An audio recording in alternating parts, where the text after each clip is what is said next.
The Great Hall of Harmony's Edge space station buzzed with nervous energy. Hundreds of different alien species filled the massive chamber, their voices creating a strange mix of sounds that no translator could fully capture.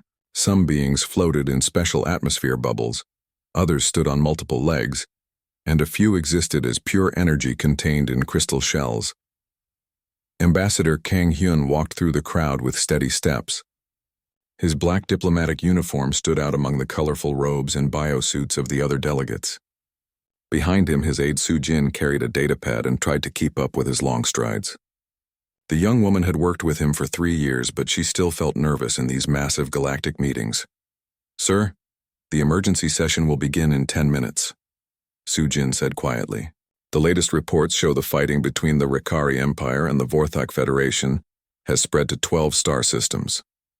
Kang Hyun nodded, but did not slow down. He had read all the reports during their journey to the station.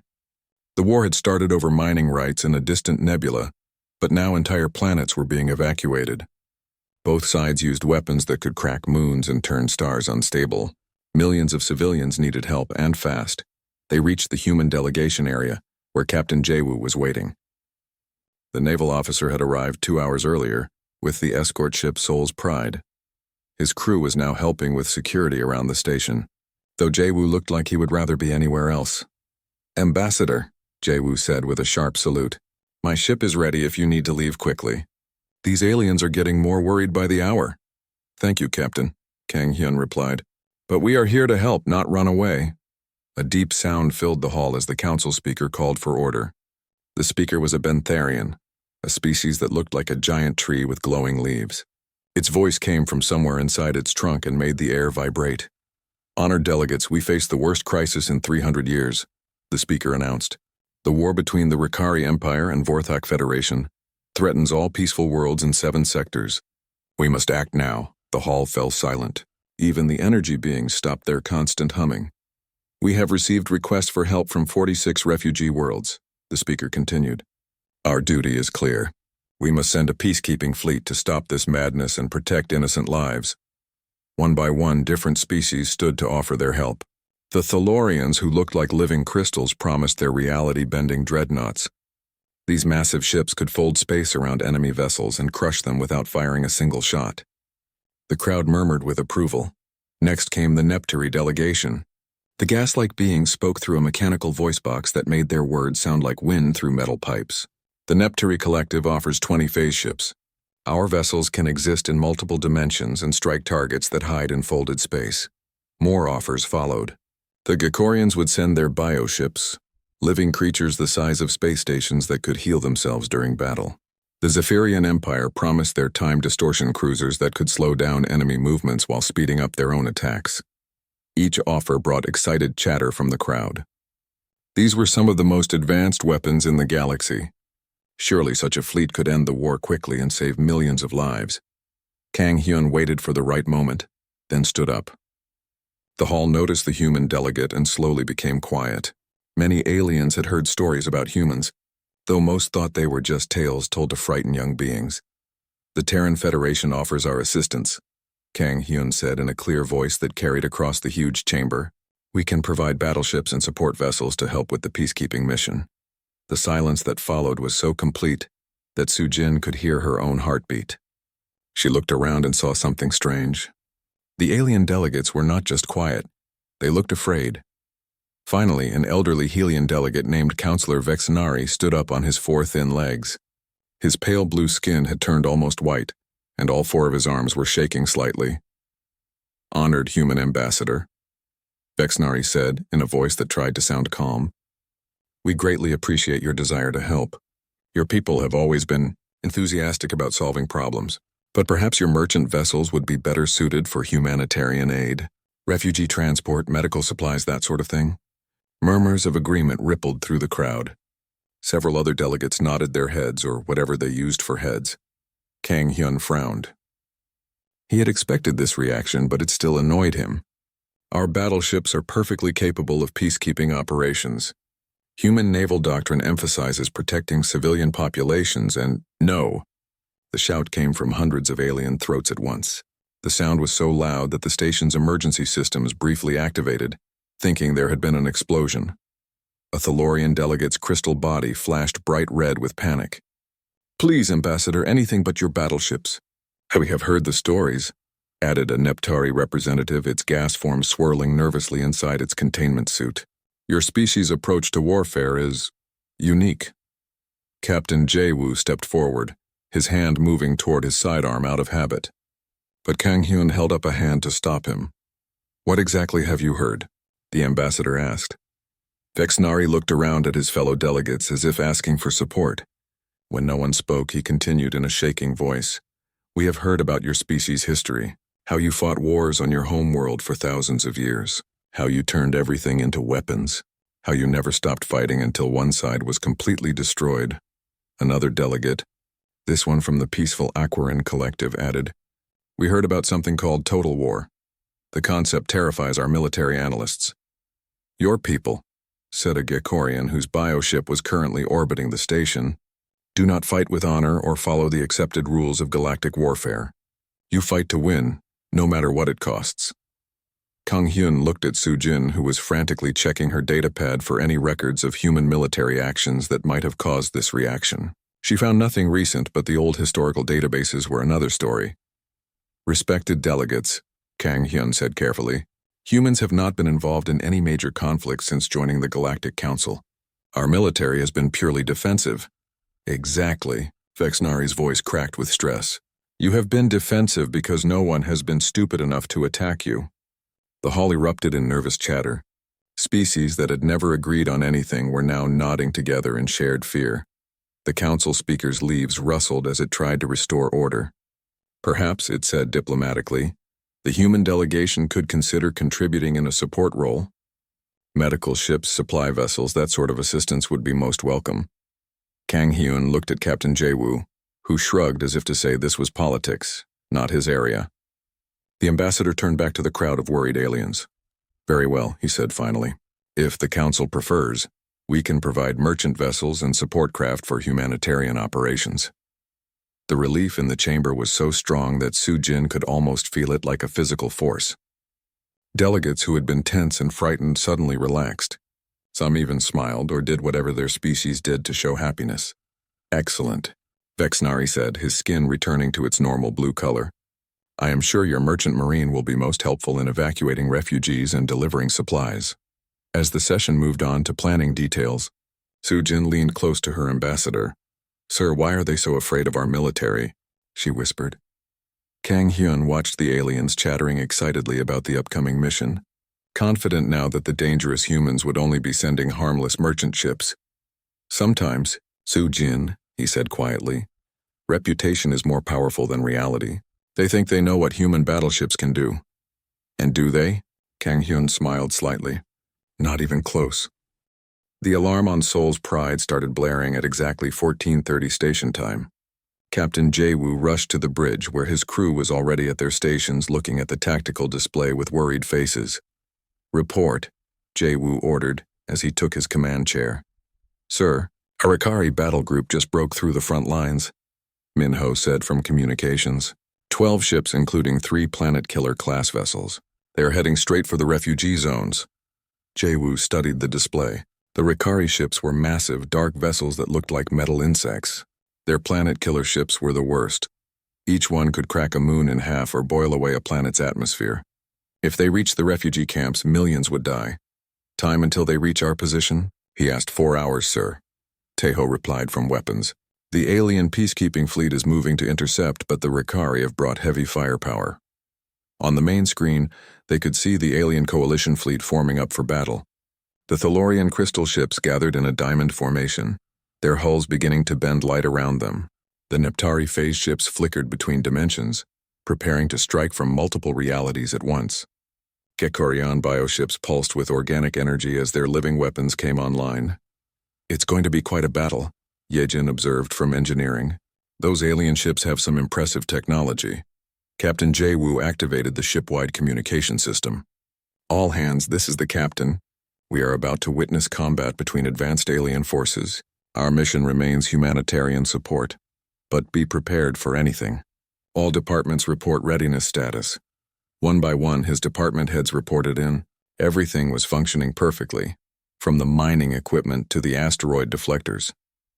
The battle began 20 minutes later.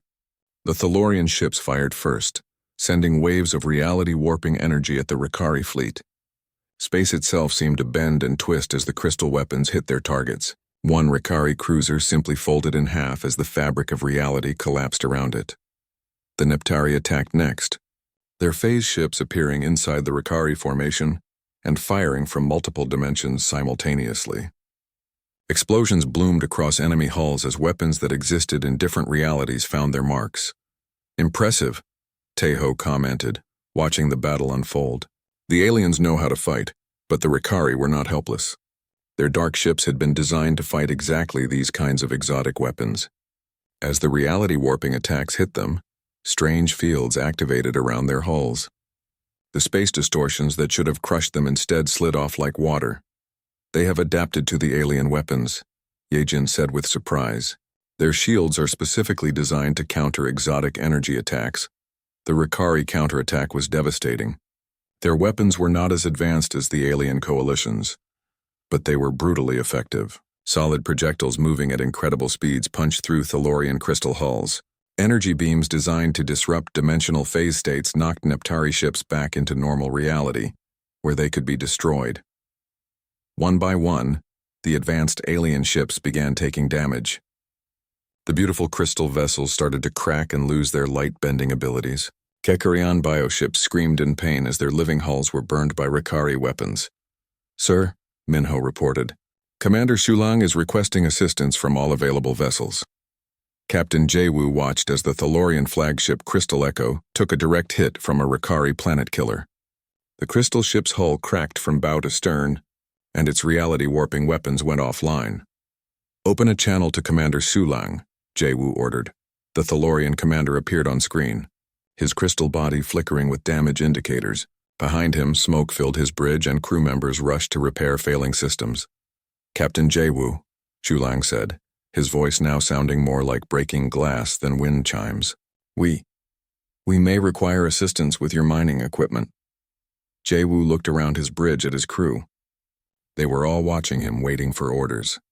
These people had trained their entire lives for combat, but they had been told to pretend they were merchant sailors. "Commander Shulang," Jaewu said carefully, "are you requesting that we engage enemy forces with our civilian vessels?" The Thalorian commander paused, clearly struggling with the request. "Yes, Captain. We need help. The Ricari have adapted to our weapons. Your ships might be able to assist." Jaewu nodded slowly. "Understood, Commander. All human vessels prepare for combat operations." He cut the transmission and activated the ship-wide communications again. "Attention all hands, this is your captain. Drop the pretense. We have been asked to help save millions of lives, and we will do our duty." The change that came over Soul's pride was immediate and dramatic. Yejin's fingers flew over her controls as she brought the ship's true power systems online. "Sir, reactors are now at full military power. All systems show green." "Tejo, I need full power to all weapons systems," Jaewu ordered. "With pleasure, sir," the weapons officer replied with a grin. "All mining lasers and asteroid deflectors are coming online. Projectile systems loaded and ready." Around the human fleet, the same transformation was happening on every ship. What the aliens had thought were bulky, primitive merchant vessels suddenly revealed their true nature. Hidden weapon bays opened along their hulls. Sensor arrays that had been disguised as communication equipment began active scanning. The blocky, industrial appearance remained, but now it looked purposeful rather than crude. "Sir, all human vessels report ready for combat," Minho announced. "Formation Delta 7, Jaewu ordered. "Standard engagement pattern." The human ships moved with sudden precision and speed. The careful formation they had maintained during refugee operations now revealed itself as a perfect battle formation. Each ship knew exactly where to be and what to do. "Target the lead planet killer," Jaewu said calmly. "Standard approach." "Sir," Tejo said with excitement in his voice, "which weapons should we use?" Jaewu considered the question. The Ricari had adapted to exotic alien weapons by developing shields that could handle reality distortion and dimensional attacks, but those shields were designed for a very specific type of warfare. Kinetic projectiles, he decided, tungsten rods, maximum velocity. Sir? Taiho looked confused. Just regular projectiles? Sometimes, Taiho, the old ways are the best ways. On the main screen, they watched the Rikari planet killer approaching. It was a massive ship, over 2 kilometers long, bristling with weapons designed to destroy worlds. Its shields glowed with exotic energy patterns that could deflect reality-warping attacks. Firing solution locked, Taiho reported. Fire. The tungsten rod that left Soul's Pride was nothing special by alien standards. It was simply a dense metal cylinder accelerated to 30% of light speed. No exotic energy fields, no dimensional manipulation, no reality distortion. Just a very heavy object moving very fast. The Rikari shields, designed to handle the most advanced weapons in the galaxy, had no idea what to do with such a simple attack. The tungsten rod passed through the exotic energy fields, like they were not even there, and punched straight through the planet killer's hull. The explosion that followed lit up half the battle zone. Direct hit, Taiwu shouted. Enemy vessel is breaking apart. Around them, the other human ships were engaging the Rikari fleet with the same brutal simplicity. Where alien weapons had failed to penetrate adapted shields, human projectiles found their marks with perfect accuracy. Commander Shulang, watching from his damaged flagship, could hardly believe what he was seeing. The primitive human merchant vessels were systematically destroying one of the most advanced battle fleets in the galaxy using weapons that any civilization could build. Sir, his analysis officer reported in a shaking voice. The human vessels. They are not merchant ships. I can see that, Shulang replied, watching another Rikari cruiser explode under human fire. No, sir, you do not understand. I have run full scans. These ships, they appear to be human military vessels disguised as civilian craft. Shulang's crystal body went completely dark for a moment as he processed this information. You mean, he said slowly, these are not even their real warships? No, sir. According to the energy signatures and weapon configurations, these appear to be light patrol vessels, possibly converted civilian ships with military equipment. On the battlefield, the last Rikari ship exploded under concentrated human fire. The entire engagement had lasted less than 30 minutes. Commander Shulang stared at the human fleet in growing horror as he finally understood what everyone in the galaxy had been so afraid of. 3 days later, the human fleet arrived at the edge of the Kepler neutral zone. Captain Jay Wu stood on the bridge of Soul's Pride, watching as his ship dropped out of faster-than-light travel. Around him, his crew worked quietly at their stations, checking systems and preparing for what they had been told was a simple humanitarian mission. Sir, we have visual contact with the alien peacekeeping fleet, reported Minho from the communication station. The young officer pointed at the main screen, where dozens of strange ships floated in the darkness of space. Jay-Woo studied the alien vessels through the bridge windows. The Thalorian ships looked like massive crystals that bent light around them, making them shimmer like mirages. Some were so large they could carry entire cities inside their transparent hulls. The Neptari phase ships flickered in and out of reality, appearing solid one moment and ghost-like the next. Impressive technology, said Ye Jin from the engineering station. The chief engineer had been studying the alien ships since they arrived. Those crystal ships are manipulating space-time just by existing, and the Neptari vessels seem to exist in at least 4 dimensions at once. Very advanced, agreed Taiho from the weapons station. The weapons officer was supposed to be monitoring defensive systems, but he spent most of his time watching the alien fleet with professional interest. I wonder how they would perform in actual combat. Jay-Woo turned to look at his weapons officer. Remember, Taiho, we are not here to fight. Our mission is to help refugees and deliver supplies. Of course, sir, Taiho replied, but his eyes remained on the alien warships. The human fleet consisted of 12 vessels that looked nothing like the elegant alien ships. Where the alien craft were smooth and artistic, the human ships appeared blocky and industrial. Soul's Pride was typical of the group, a long, thick hull covered with what looked like cargo containers, communication dishes, and mining equipment. Incoming transmission from the Thalorian flagship, Minho announced. Put it on screen, Jay-Woo ordered. The image of Commander Shulang appeared on the bridge screen. The Thalorian officer looked like a living sculpture made of blue-green crystal. Light moved through his body in patterns that somehow conveyed emotions. Right now, those patterns showed confusion and mild concern. Captain Jay-Woo of the human vessel Soul's Pride, Shulang said in a voice that sounded like wind chimes. Welcome to the Kepler Zone. I must say your merchant vessels are quite substantial. Jaewoo looked at his own ship's specifications on a side screen. Seoul's Pride was 800 meters long and massed 2 million tons. For a merchant vessel, it was indeed large. We build our ships to last, Commander, Jaewoo replied diplomatically. Space is dangerous and merchant crews need reliable vessels. Shulang's crystal body flickered as he processed this answer. Of course.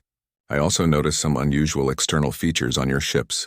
Those large protrusions appear to be weapon emplacements. Several crew members on the bridge tensed, but Jaewoo remained calm. Those are asteroid deflectors and mining equipment, Commander. Standard modifications for ships that work in dangerous areas. Ah, Shulang said, though his light pattern suggested he was not entirely convinced. And the defensive armor plating? Micrometeorite protection, Yejin said quickly from her station. Human space has a lot of debris. I see. The Thalorian commander paused for a moment. Well, your arrival is most welcome. We have established refugee collection points at coordinates that I am transmitting now. Your merchant vessels can begin evacuation operations immediately. Thank you, Commander. We will begin operations within the hour. The transmission ended and Jaewoo turned to his crew. You heard the commander. Let's get to work, Minho. Contact the other human ships and coordinate our approach to the refugee zones.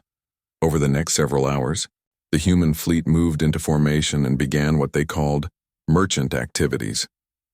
To the watching alien commanders, the humans seemed remarkably efficient. Their ships organized refugee convoys with military precision, established supply lines that functioned like clockwork, and maintained perfect formation patterns that looked suspiciously professional. Sir, Yejin said quietly to Captain Jaewoo, the crew is asking questions about our equipment classifications. Jaewoo nodded. He had expected this. What kind of questions?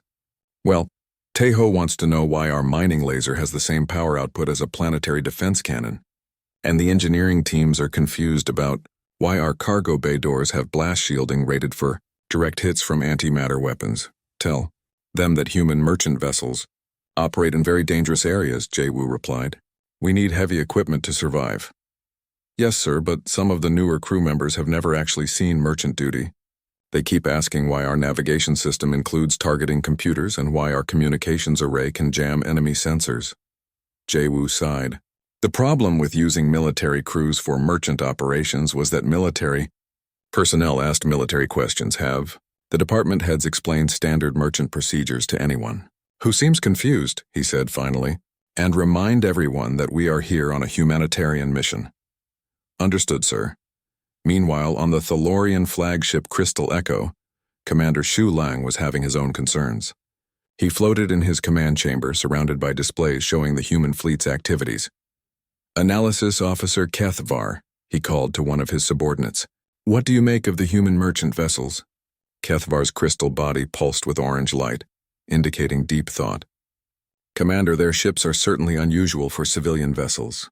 The energy signatures suggest very sophisticated power systems. How sophisticated? Well, sir, their smallest ship has a reactor output that exceeds most of our destroyer-class vessels. Shulang's light patterns shifted to show surprise. For a merchant ship? Yes, sir. They claim it is needed for their mining operations, but the power distribution systems appear to be designed for weapon systems rather than industrial equipment. Interesting. What else? Their formation patterns are textbook military, sir. Perfect spacing, optimal firing angles, mutual defense positioning.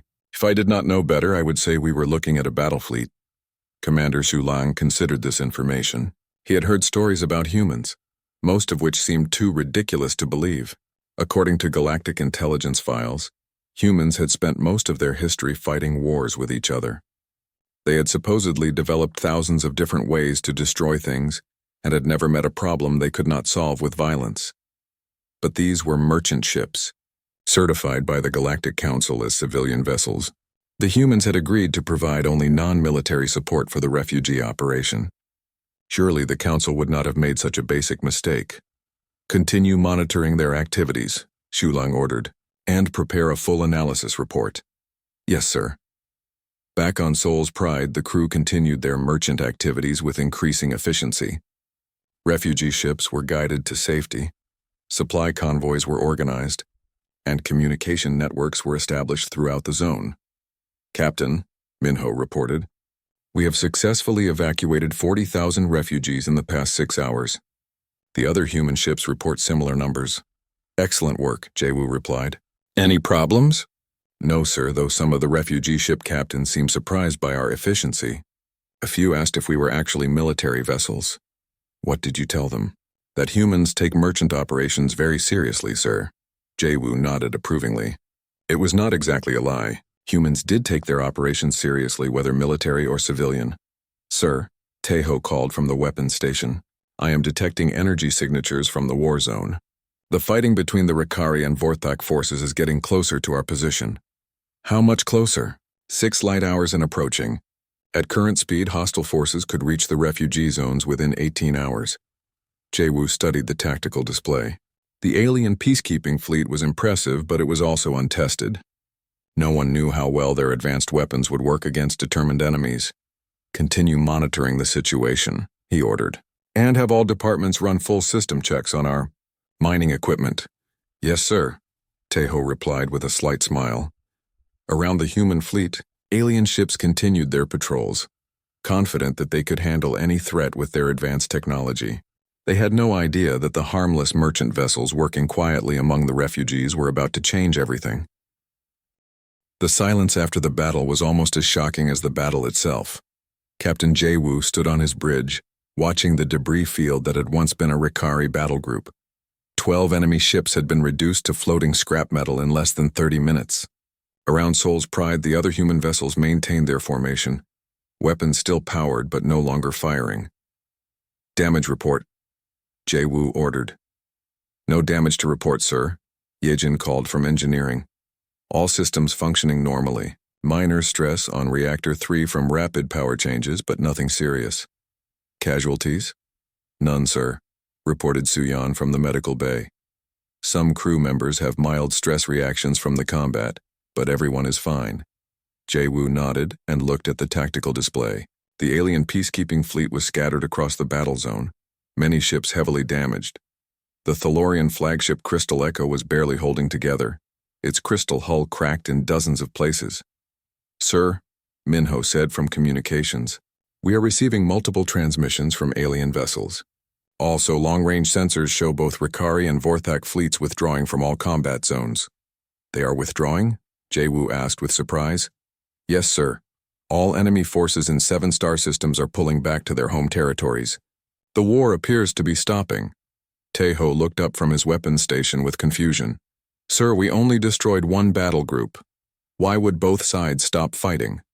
Before Jaewu could answer, Commander Shulang's image appeared on the main screen. The Thalorian officer's crystal body was dim and flickering, showing severe damage. His bridge was filled with emergency lighting and repair crews. "Captain Jaewu," Shulang said in a voice that now sounded like grinding stone, "I must ask you directly, what exactly are your ships?" Jaewu considered his answer carefully. The official record still listed his vessels as merchant craft and patrol boats. But after what had just happened, those classifications seemed rather meaningless. "We are exactly what we said we were, Commander. Merchant vessels and light patrol craft of the Terran Federation." "Light patrol craft," Shulang repeated slowly. "These ships that just destroyed an entire Rikari battle group in 30 minutes. These are your light patrol craft." "That is correct." The Thalorian commander was quiet for a long moment. Behind him, his crew worked frantically to keep their ship from falling apart. "Captain," Shulang said finally, "my analysis team has studied your weapons. Kinetic projectiles accelerated by magnetic fields. The technology is primitive by galactic standards." "Sometimes simple solutions work best," Jaewu replied. "Yes, but the efficiency of your targeting systems, the precision of your fire control, the coordination between your vessels. This is not merchant marine training." Jaewu glanced at his crew. Every person on the bridge had spent years in military training, learning how to fight and how to win. They had practiced these maneuvers thousands of times. "Human merchant crews train extensively for dangerous situations," he said. "I see." Shulang's crystal body pulsed with what looked like either pain or disbelief. And tell me, Captain, how would your actual military vessels compare to these merchant ships? The question hung in the air like a physical thing. Everyone on the bridge stopped what they were doing to listen to the answer. Jae-woo thought about the real battleships back in human space. Ships like the Busan's Thunder, with guns that could crack continents, or the carrier Incheon's Fury, which could launch 1,000 fighters in 30 seconds.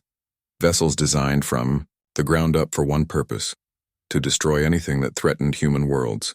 Our military vessels are somewhat more capable, he said carefully. Somewhat, Shulang repeated in a whisper. Sir, Wu Jin called from the tactical station. We are receiving a priority transmission from the Rikari Empire. Put it through. The screen changed to show a Rikari general, his dark insect-like features twitching with what looked like fear. Behind him, other Rikari officers moved frantically around what appeared to be a command center. Human vessels, the general said. In accented galactic standard, this is General Ketmore of the Rikari Imperial Fleet. We wish to discuss terms. Terms for what, General? Jae-woo asked. Terms for ending this conflict. The Rikari Empire is prepared to negotiate a permanent ceasefire with all involved parties. General, you are not fighting us. Your war is with the Vorthak Federation. The Rikari general's mandibles clicked nervously. Yes, but you are here now, and we have heard stories about human military doctrine. What stories? That humans do not fight limited wars, that when your species decides to eliminate a threat, you do not stop until that threat no longer exists. That you have a concept called total war, which terrifies every military academy in the galaxy. Jae-woo frowned. General, we are here on a humanitarian mission.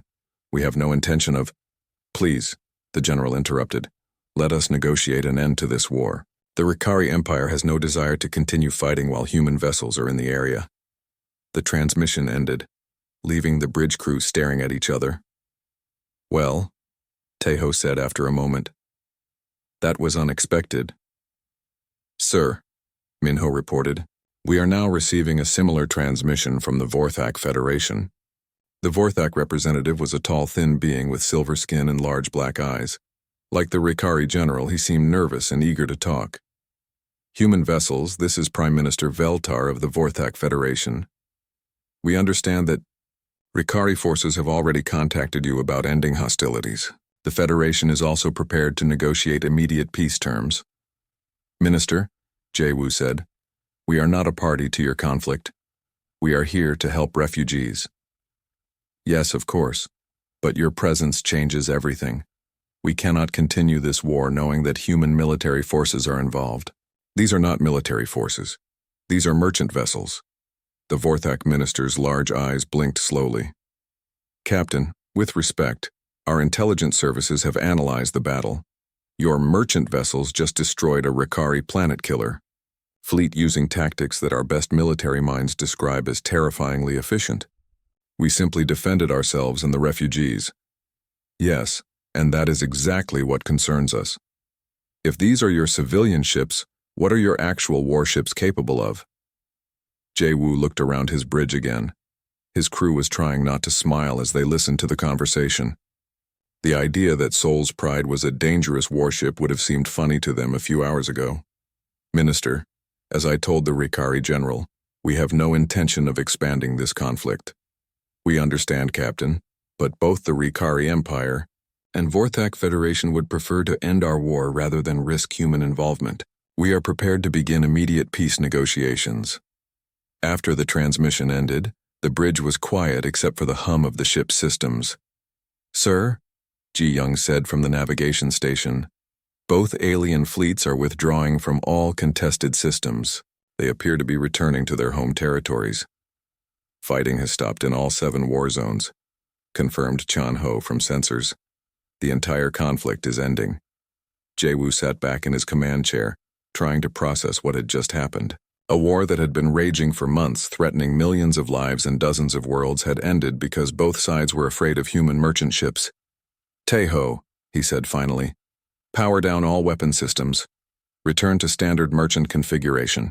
Yes, sir. All mining equipment and asteroid deflectors going offline. Minho, send a message to all human vessels. Mission accomplished. Return to refugee support operations. As Soul's Pride and the other human ships resumed their humanitarian work, word of what had happened spread throughout the galaxy. Within hours, both the Ricari Empire and Vorthak Federation had announced formal ceasefire agreements and requested immediate peace negotiations. The war was over, ended not by advanced alien technology or diplomatic brilliance, but by the simple presence of human ships that everyone insisted were just harmless merchants. Captain Jaywu watched refugee ships heading safely home, and wondered what the galaxy would think if they ever saw actual human battleships. 2 weeks after the battle at Kepler Neutral Zone, Ambassador Kang Hyun walked through the corridors of Harmony's Edge Station once again. This time, however, the atmosphere was completely different. Alien delegates who had barely acknowledged him before now stepped aside respectfully as he passed. Some even bowed, though their species had no tradition of bowing to anyone. Sujin walked beside him, carrying a datapad filled with meeting requests. Every major government in the galaxy wanted to speak with the human delegation. Trade agreements, defense pacts, cultural exchanges, the offers had been flooding in for days. Sir, Sujin said quietly, the Ricari and Vorthak ambassadors have both requested private meetings before the main session begins. They want to discuss what they call future cooperation with Terra. Kang Hyun nodded but did not slow his pace. What about Captain Jaywoo's report? It arrived this morning, sir. His fleet completed all refugee evacuations successfully. No human casualties, minimal equipment damage.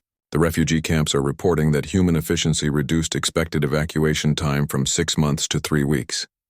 And the other alien fleets? Most are still undergoing repairs, sir. The Thalorian flagship Crystal Echo won't be spaceworthy for another month. The Neptari lost 2 ships completely when their phase drives failed after battle damage. They reached the entrance to the Great Council chamber, where Captain Jaywoo was waiting in his dress uniform. The naval officer had arrived that morning with a small escort, officially to deliver his mission report, but really because everyone wanted to see the man who had ended a galactic war with merchant ships. Ambassador, Jaywoo said with a crisp salute. Permission to join the delegation? Granted, Captain. I suspect the Council will want to hear from you directly. The 3 humans entered the chamber together, and immediately every conversation stopped. The massive hall, which had been filled with nervous chatter just moments before, became completely silent. Hundreds of alien eyes, sensors, and other detection organs focused on the small human group. They made their way to the human delegation area, where Yunsu was waiting with protocol documents, and Na Young had prepared cultural briefings for the various species they would be meeting. Byung-ho stood nearby, having flown in from Human Intelligence Headquarters to observe the proceedings. The council speaker, the great tree-like Bentharian, began the session with its deep, vibrating voice. Honored delegates, we gather today to formally recognize the end of hostilities between the Ricari Empire and Vorthak Federation, and to thank those who made peace possible. Murmurs of agreement rippled through the crowd, but they were subdued, almost fearful. The Galactic Council wishes to express its gratitude to all species who contributed to the humanitarian mission, the speaker continued. The Thalorian Collective's reality-bending vessels, the Neptari Union's phase ships, the Gakorian biofleet, and... It paused, its glowing leaves rustling nervously. The Terran Federation's merchant marine. The way it said merchant marine made it sound like the most dangerous force in the galaxy. Councillor Vexnari rose on his 4 shaky legs. The elderly Helion looked like he had not slept since the battle reports had arrived. His pale blue skin was almost white with stress. If I may, Vexnari said in a trembling voice, the council would like to hear directly from the human delegation about their merchant operations. All eyes turned to Kang Hyun, who stood slowly. Around the chamber, beings that could manipulate reality, travel between dimensions, and command living starships waited nervously for his words. Honored Council, Kang Hyun began, the Terran Federation is pleased to report that our humanitarian mission was completely successful. All refugees were evacuated safely. Supply lines were established efficiently, and civilian casualties were minimized. Yes, Vexnari said quickly. But what about the military engagement? Our reports indicate that your merchant vessels engaged and destroyed an entire Ricari battle group. Kang Hyun nodded calmly. When hostile forces threatened refugee evacuation zones, our ships defended themselves and the civilians under their protection. This is standard procedure for any merchant vessel operating in dangerous areas. Standard procedure, repeated a Gakorian delegate, his bioship currently orbiting the station. Your standard merchant procedure includes destroying planet-killer-class warships? Human merchants encounter many hazards in space, Captain Jae-woo said, stepping forward. Pirates, raiders, hostile wildlife, unstable asteroids. Our ships and crews are prepared for dangerous situations. Dangerous situations, Vexnari whispered. Captain, our military analysts have studied your engagement. Your tactics were described as a masterpiece of applied violence. One report called it the most efficient fleet action in recorded galactic history. Jae-woo shrugged. We train extensively for emergency situations. At that moment, both the Ricari and Vorthak ambassadors approached the human delegation together. The sight of the two former enemies cooperating sent another wave of nervous energy through the chamber. Ambassador Kang Hyun, the Ricari representative said, bowing deeply. The Ricari Empire wishes to formally apologize for any inconvenience our military forces may have caused your merchant vessels. The Vorthak Federation echoes this sentiment, added the Vorthak ambassador. We also wish to propose a permanent non-aggression pact with the Terran Federation. That is very kind, Kang Hyun replied diplomatically, but unnecessary. The conflict was not with humanity. Perhaps not, the Ricari ambassador said nervously, but we would prefer to ensure that future misunderstandings do not occur. We have also prepared reparations for any damage to your merchant vessels. No damage was sustained, Jae-woo said simply. None? The Vorthak ambassador's large black eyes widened. Your ships fought a major fleet engagement and sustained no damage? Our defensive systems performed adequately. The two ambassadors looked at each other with expressions that could only be described as terror. We have one more request, the Ricari ambassador said carefully. Both our governments would like to establish trade relationships with Terra. We are particularly interested in civilian defense technology. You want to buy human merchant ship equipment? Soo-jin asked. Yes, exactly. For purely defensive purposes, of course. Counselor Vexnari interrupted the conversation. Ambassador Kang Hyun, the council has one final question. These vessels that ended the war, you have confirmed they were civilian merchant ships and patrol boats. That is correct. And your actual military vessels? Your real battleships and warships? They remain in Terran space? Kang Hyun looked around the chamber at hundreds of worried alien faces. Every delegate in the room was waiting for his answer with obvious anxiety. Yes, Counselor. Our military vessels remain within Terran Federation borders, as originally requested by this council. The relief in the chamber was so strong it was almost visible. Delegates who had been tense and frightened suddenly relaxed. Some even smiled or performed whatever gesture their species used to show happiness. Excellent, Vexnari exclaimed, his skin returning to its normal blue color for the first time in weeks. And they will remain there, correct? For everyone's sake? Of course, Counselor. The Terran Federation has no desire to interfere in galactic affairs. We are always happy to send our merchants instead. Your merchants? Vexnari repeated with a shaky laugh. Yes, your merchants are quite effective. As the session continued, various species lined up to praise human merchant efficiency and request trade agreements for civilian defensive systems. Nobody wanted to fight the humans, but everyone wanted to buy their technology. Captain Jae-woo leaned over to Ambassador Kang Hyun during a break in the proceedings. Sir, he whispered, they do realize that Seoul's Pride was just a converted cargo hauler with some military upgrades, right? Kang Hyun smiled slightly as he watched alien delegates arguing over who would get the first human trade agreements. Captain, sometimes the galaxy's imagination is more powerful than our reality. They think they know what human battleships can do. And do they? Not even close. And for everyone's sake, let's keep it that way. 6 months later, both the Ricari Empire and Vorthak Federation had established permanent embassies in human space. The Galactic Council had quietly passed Resolution 2847, officially recognizing that human definitions of merchant vessel and patrol boat might not align with standard galactic classifications. Captain Jae-woo now commanded the most requested peacekeeping force in 3 galactic sectors, and human merchants had become synonymous with guaranteed safety. And in the deepest classified shipyards of human space, actual battleships continued their construction schedules, their existence a secret that helped an entire galaxy sleep peacefully at night.